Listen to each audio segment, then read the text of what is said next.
wasiirka amniga ee dowlad goboleedka Puntland ayaan rabaa markaan bal inaan su'aal weydiiyo wasiir waad soo diyaar garowdeen waxaana muuqata in dowladdii iyo maamul goboleedyada hadda isu soo dhawaanayaan macnaha xagga fikirka marka la eego oo hadalkii ugu dambeeyay ra'iisul wasaaraha ka soo baxa ayaa dad badan waxay leeyihiin waxa uu ka hormaraba wixii la idinka filayay ayuu ka hormaray marka mar haddii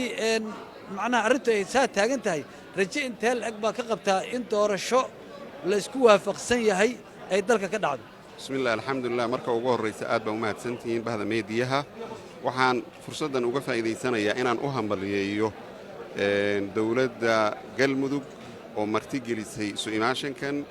iyo shanta dowladood ee xubnaha ka ah dowladda dhexe oo iyagana ku wada dhan shirkan waxaan leeyahay hambaliyo soomaali meeshay idinka eegaysay baa maanta taagantihiin inaad ka shaqaysaan midnimada soomaaliyeed iyo sidii si dhammaystiran oo raalli la isaga yahay maadaama uu waddanku marxalad kala guura uu ku jiro in si dhammaystiran meel loo wada hayaamo taa waa hambaliyo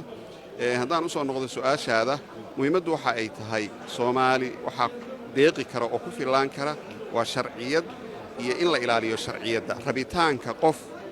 ama madaxweyne ha ahaado markaa ama ra'iisul wasaare ha ahaado ama madaxweyne markaa dowlad xubinkaa dowladda dhexe ka ah rabitaankiisa soomaali ma deeqi karto in sharciga la wada ilaaliyo sarraynta sharciga la ilaaliyo marka cid kasta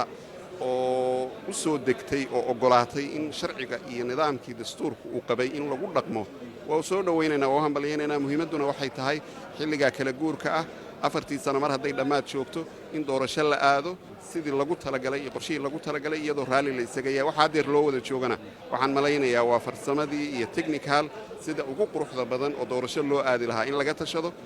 dowladda dhexe madaxweyne farmaajo iyo khayre waa hay-addii ugu sarraysay ee dalka soomaaliyeed iyaga laftirkooda hadday markii hore si kale ula muuqatay maanta se ay ula muuqatay inay sida saxan ay tahay in doorasho saxa la aado waa soo dhowaynaynaa aad baan u mahadsan laakiin puntland waxaa la leeyahay haddaan kula kaftamo puntland waxaa la leeyahay dowlad kasta oo timaadda ayadu waa ay ka hor timaaddaa madaxweyne kastoo yimaada dowladdii timaadda waa ay ka hor yimaadaan waxaa la leeyahay ila dhaqaalay haystaan waxaa la leeyahay xoogaha way ka duwan yihiin waana ka awood badan yihiin dowlad goboleedyada kale waddanka soomaaliya macnaha goormaa la helayaa dowlad aad adinku ayidaanoo oo muxuu ahay aad uga horraysaan maamul goboleedyada kale waa mahadsan tahay kaftankaa waa aqbalaynaa laakiin waxaan rabaa inaan tilmaamo annaga wixii aannu ku khaldannahay waana la qaban karaa waana khaldami karnaa laakiin waa inaad xasuusan tahay mar walba in laga baxo kumeelgaarnimada iyo in sistamkan soomaali ay dib isugu soo laabatay federaalka labadaba puntland baa sabab u ahayd garowa 1 iyo garowa 2 baa ugu dambaysay waa og tahay in laga baxo kumeelgaarnimada 2012kii puntland iyadaa hoggaan u ahayd in maanta aynu yeelanno nidaam caalamku aqoonsan yahay oo la kala dhaxlo madaxweynihii koowaad iyo kii labaad kii saddexaad maraysa waxaanu leenahay abaalkeedaannu leenahay marnana sharciga annagu waxaannu isu naqaannaa puntland haddaannu nahay sharci ilaaliyaal wixii sharciga khilaafsan rabitaanka iyaga kuma salayno cidday doonto ha noqoto ma aqballo waana diidnaa aakhirkana ummaddu sharciga isugu timaadda aad baan u mahadsan tahay waa mahadsan tahay waxaan rabaa hal su'aalnaan ku weydiiya maadaama wasiirka amniga tahay fursadna aan maanta kugu haysto waxaad timaadeen dhul soomaaliyeed ciidamadii ugu badnayna waad la soo gasheen marka maxaad u malaynaysaa sababta keentay in intaasoo ciidana iyo intaasoo teknika ah puntland ay ka timaaddo dhowsamaraab ay yimaadiin walwalka iyo cabsida aad qabteen maxay ahayd waa mahadsan tahay wax walwala horta iyo cabsi aannu qabnaa ma jirto laba arrin baan ku sababayn karaa horta waa mare waxaannu nahay dad jaar ah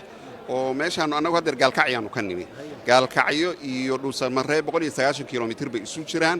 waa masaafo aad isugu dhow taasaa horta waxay sababtay in gaadiid fara badan iyo annagoo fara badan aannu soo gudbi karno oo aysan ahayn dhul fog tan labaad waxa ay tahay maadaama dowladda galmudug ay tahay dowlad curdin ah xukuumadda tan oo aan weli